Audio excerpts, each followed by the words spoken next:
reviewing the reviews. Let's do it. Oops. Here we go. Let's start with this. Let's start with the 1 stars.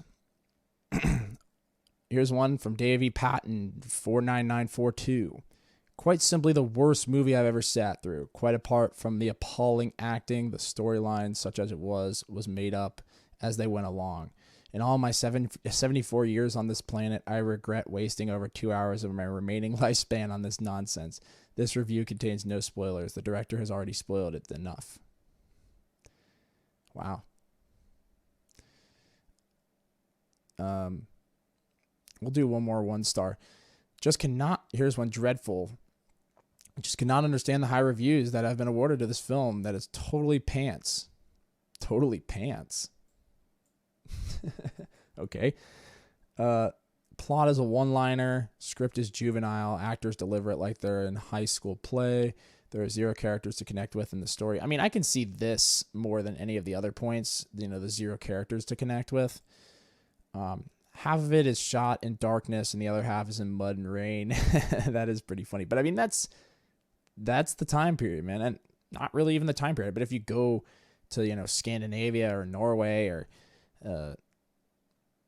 Iceland or any of those places, that's pretty much what it looks like. It's muddy and rainy a lot of the time. No historical references yet. Lots of silly, gruesome pagan scenes. Yeah. But that's kind of Eggers' thing.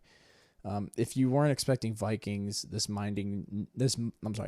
you were expecting Vikings, this mind-numbing bore is not it. By the end, I couldn't have cared less about any character, least of all whether your man avenged his father. Avoid. Okay. 2 stars.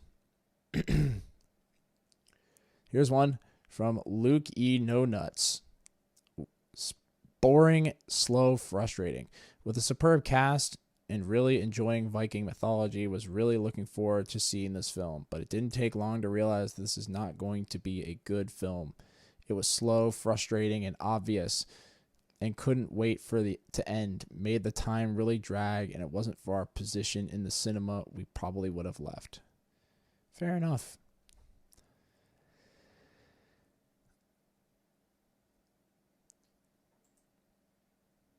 Three stars. Here's one from Kooksy33. A waste of my time and yours.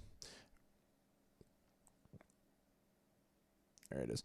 Rather than giving us a blood-filled historical thriller with breathtaking action scenes and a chance to become invested in the characters, I am left with a film that tricked me into thinking I was going to see the ultimate Viking adventure. I did not find myself invested in a single character and was appalled at how depressed and underwhelmed I felt when leaving the cinema. This was a mess with no clear plot as well. Dude, really? I think the plot was pretty clear. I mean, it's a kid's prince's father, the king, gets murdered, and he avenges his death. I mean, what is not clear about that? I don't know any other way that you can tell that this film isn't worth your time or money. Biggest letdown of the year. Yeah, I mean, no clear plot. Like, really? 4 stars. Here's one from Daniel Leopold. Who cares? Amazing talent, boring, predictable, and poor story. Guess an amazing cast doesn't work. Guess an amazing cast doesn't make a movie work.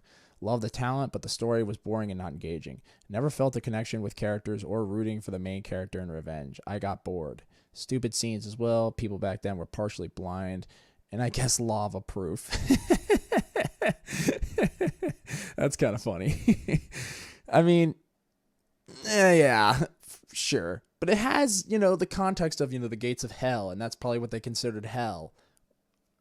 And I forgot to mention, I like that this film is kind of broken up into like chapters. But yeah, had high hopes, but was disappointed. Such a shame. That is funny. Lava proof. All right. 5 stars. Here we go. It's from Grimson G. A Viking Tale. Some decent acting, good soundtrack, cool cinematography. The costumes are on point. The filming location is on point, but the brutal scenes, so many talk being brutal and gory, are just a few. The most of the ones who say this movie is brutal and gory are definitely exaggerating. Yeah, I mean, there's definitely some brutality, but I don't even think it's. I don't know. It's hard to tell. I would say it's pretty brutal, but with some of the scenes, a lot of the kills are pretty gruesome. But sure, I mean, there's definitely worse out there, no doubt. I have seen PG-13 movies more violent than this. A little bit disappointing because I was expecting much more brutality. Jeez, okay, dude, chill. But the movie has just 3 or 4 scenes with mild violence, 2 decapitations, a nose being cut off, some neck slice. Does not mean brutal and gory. Those snowflakes, this new generation of young adults, doesn't know what brutal and gory really means. This definitely was not brutal and gory. Okay, we get it. How many times is this guy going to say brutal and gory in this? You want brutal and gory? Watch Saving Private Ryan, spelled Ryan wrong, or 300, or Watchmen. 300 uses CGI blood. I mean, really? And Watchmen? I think this is even more gory than Watchmen. This was like a PG-13 movie, more like. I mean, geez, this guy really wants to see violence. And look, I do like violence in films because I like to see how they make it work, how they make it look real. It was like more appreciated back in like the 80s and stuff, like when they had like the practical effects and you had the fake head and you smash it with the hammer and it explodes with the fake blood and all that. Like, that was fun to watch, that kind of stuff. Like an Evil Dead, like in those movies, and like The Thing and all that. Like, that's where I like to see like the gore and stuff, because it's how do these guys make this in camera? How do they make it look real? But yeah, I mean, I thought there was some brutal, like I said, the decapitations were pretty brutal and whatnot. But yeah, obviously not enough for this guy. All right. Most of the people complaining right now through 5 stars are just saying, that the plot is hard to follow, which I don't really understand because it's pretty simple. That's honestly one of the things that I thought could have used a little bit more complexity was the plot, but I think it worked anyway. Nevertheless. Here we go, 6 out of 10. Longtime movie lover. Well produced, but dark, slow, and not engaging. I wanted to like this movie. I really did. Anything novel, and not Marvel, but unfortunately, this movie was dark, slow, and not engaging. It started off with the harsh power of humanity to endure hardship and to impose it, but then went flat with the story. Nothing to learn, no one to love or hate, nothing to make you a character. Not intending the ultimate insult, but perhaps it is. You never forget you're watching a movie. You don't become one with it. However, you could win an Academy Award for the production or costumes. But none of that makes up for a dark, slow, and non-engaging story. Interesting take here. And I see what he's saying, like how, or he or she or whoever's saying, I don't know. But I see what longtime movie lover's saying here, because it's like, this idea of it not being engaging. And I can see that. And I do think this film does probably drag a little bit during the second act into the third act, but I thought it was pretty entertaining, and I was pretty enthralled with what was going on. But I can see how some people would not be engaged in this because the story is kind of, we've seen it before. We know how it's going to end. So I can see how it wouldn't be as engaging as maybe something else or maybe other films from Robert Eggers, the other 2 films, because those are so different and out there. But it was kind of interesting to kind of see him do a film like this. Nevertheless. 7 stars. Let's do it. These are too long. Here we go. This is from is that Zhao Li? Zhao Li 7377 with a 7 out of 10. Simple revenge story done well. The plot of The Northman is nothing really to write home about. It's a Viking spin on Hamlet. Aside from the simplistic plot, there is a good production in terms of costumes, cinematography, and fight choreography. Good performances from Alexander Skarsgård, Nicole Kidman, Anya Taylor-Joy, and Willem Dafoe.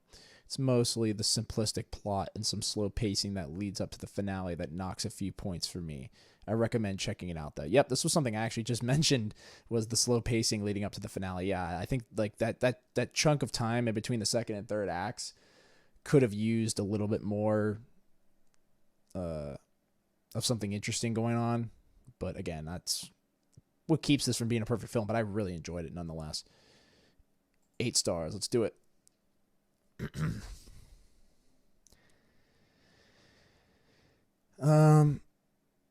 Here we go.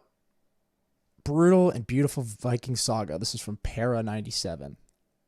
It was finally time. Robert Eggers, The Northman, one of my, if not the most anticipated movie of 2022 for me. Yeah, I agree. I was really looking forward to this too. And maybe that's why I liked it so much. I was a little bit worried that this movie wouldn't feel like a Robert Eggers movie now that there was some big companies involved in this. This is a great point, actually. And this was something I actually thought about too. But boy, was I wrong. And yes, I was wrong too. This very much feels like a Robert Eggers film. There's a lot of those, esoteric, scenes that I mentioned. The Northman, and I just use esoteric because it's the only word I can think of to kind of describe like the spiritual moments that happen throughout his films. Anyway, The Northman feels just like an Eggers movie, but with a bigger budget. And wow, what a fantastic movie this was. A dark, brutal, violent Viking tale with some incredibly beautiful shots and a Swedish Viking in the lead role. The Northman felt like a crossover between The Green Knight and Gladiator, and it might already be one of the best movies of the year. I can see this comparison with The Green Knight and The Gladiator because The Green Knight does have a lot of great cinematography, even though I thought this film was incredibly boring. The Green Knight, I couldn't believe how boring it was. And Gladiator, I could see obviously as a revenge flick, and this is very much in that vein. So, good film. And I like this review because I agree with him. Like, it didn't seem like it was going to be like a Robert Eggers film because it was getting a lot of marketing.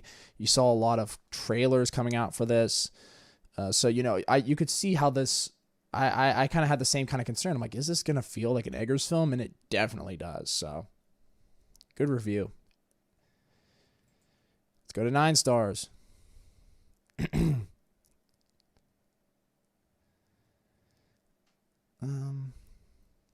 Here we go. This is from Key K. Parikh. Another Eggers classic, 9 out of 10. As it is kind of becoming Eggers' trademark, you either love or hate his movies. This one is no different.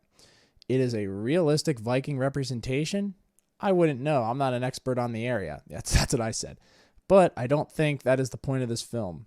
It is definitely not trying to be realistically accurate. I think it is in some regards, but yeah, like I mentioned, some of the dream sequences are definitely not meant to be taken literally. Like the fighting with the skeleton and some of the spiritual stuff with Odin and that stuff. Just you could tell it was just there for symbolism. Is it slow at times, kind of weird and brutally shocking? Yes, that is an Eggers film at its core. Yes, beware of that. Very true. Very true.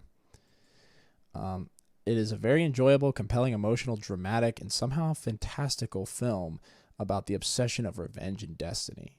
Yes, absolutely. Very Socratic of our friend there. All right, 10 stars. Who gave this a perfect grade?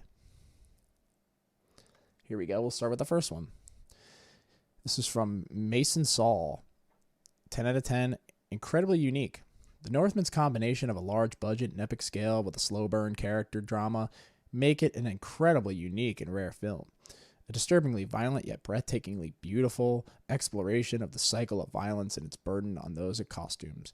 Alexander Skarsgård gives a phenomenal lead performance full of a ridiculously intense, physically balanced ridiculously intense physicality balanced with a visible pain and trauma. Anya Taylor-Joy is incredible with the steely-eyed determination. Claes Bang is terrific, bringing depth and nuance to a possibly one-note character. Robert Eggers' direction is excellent, full of satisfyingly long takes, visceral action, and some truly surreal imagery. The music by Sebastian Gainsborough and Robin Carolan is perfect, skillfully switching between bombastic, haunting, and beautiful. Yeah, I agree. The score was great in this film. And yeah, this point here about Alexander Skarsgård is true, man. He gave a fantastic performance in this film, man. I think he was perfect for this role, for many reasons. But yeah, one is the physicality, and the other is I think he just did a great job playing this character, and really giving you that feeling of dread and whatnot. Okay, here we go. We'll do this as the last one from George Schmidt. Brutal, brooding, dank, and Doom enlists the film with the ranks of Spartacus, Braveheart, and Gladiator, with a hint of Inigo Montoya's Blood Oath of Redemption, one of the year. The Northman, 5 stars. Alexander Skarsgård, blah, blah, blah. Here we go. Let's just listen to the cast. Filmmaker Robert Eggers' tone poem take on the Viking mythos focuses on the vendetta of vengeance that Amleth, an imposing yet vulnerable Skarsgård, seeks in the murder of his father, his king father, at the hands of his malignant uncle that echoes Shakespeare's Macbeth in oh so many ways. Yeah, that's a great point. It's very much like Macbeth, and Hamlet as well.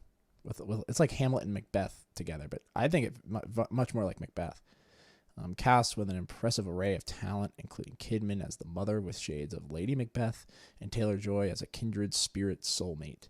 Beautifully shot by Jaron Blask, and a production design by Craig Lathrop transports you back to 895 AD. Yeah, so it is. It's before 1,000. It's like right before 900 AD, somewhere in there. Early 1000s. Let me go back here. Transport you back to 895 AD with on-location shooting in Northern Ireland, added to its epic visage overall. Brutal, brooding, dank, and Doom enlist this film with the ranks of Spartacus, Braveheart, and Gladiator, with a hint of Inigo Montoya's Blood Oath of Redemption, one of the year's very best. And yeah, 895 AD. So that's when it took place, I think. But yeah, that's it, man. That is The Northman. You've heard my review. You've heard the people's reviews. So if you haven't seen the film, well, you're kind of SOL, but because I kind of spoiled it all. But yeah, really liked it. Definitely think you should check it out. And yeah, that's the review.